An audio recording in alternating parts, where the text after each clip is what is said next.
Magandang araw mga kabarya, PH Collection nga pala. Ngayong araw ay tatalakayin natin ang mga perang papel na inilabas ng Bangko Sentral ng Pilipinas na mas malaki pa ang halaga sa 1,000 piso. Alam naman po natin na ang pinakamataas na value na perang papel na nasa sirkulasyon ngayon ay 1,000 piso. Ngunit alam nyo po bang meron tayong mga commemorative banknotes na mas mahigit pa sa 1,000 piso?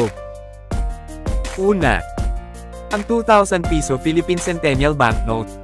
Ito ay paggunita sa panunumpa sa tungkulin ni dating Pangulong Joseph Erap Estrada noong ika-30 ng Hunyo, 1978 sa simbahan ng Beresoyen, sa Malolos, Bulacan. Ang halaga ng banknote na ito sa market ngayon ay nasa umaabot sa 2,500 hanggang 4,000 bawat isa. Pangalawa, ang 5,000 piso Lapu-Lapu Banknote. Ito ay inilabas ng Bangko Sentral noong 2021 kung saan tampok ang batang Lapu-Lapu. Makikita rin sa banknote ang Caracoa, itong mga bangkang ginamit nila Lapu-Lapu at iba pa sa pakikidigma. Sa likod naman ay makikita ang Philippine Eagle at Mount Apo.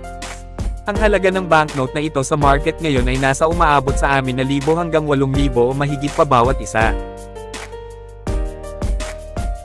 Pangatlo, ito ang 100,000 pisong banknotes bilang paggunita sa 100 taong anibersaryo ng kalayaan ng Pilipinas noong 1998. Ito ang actual na video ng banknote.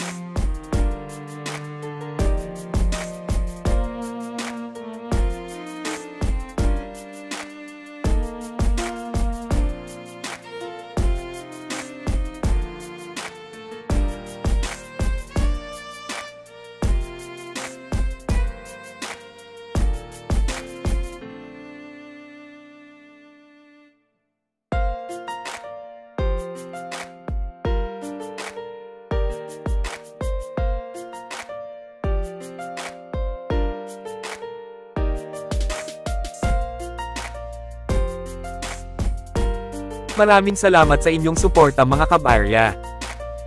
Hanggang dito lang sa ngayon at maraming salamat po.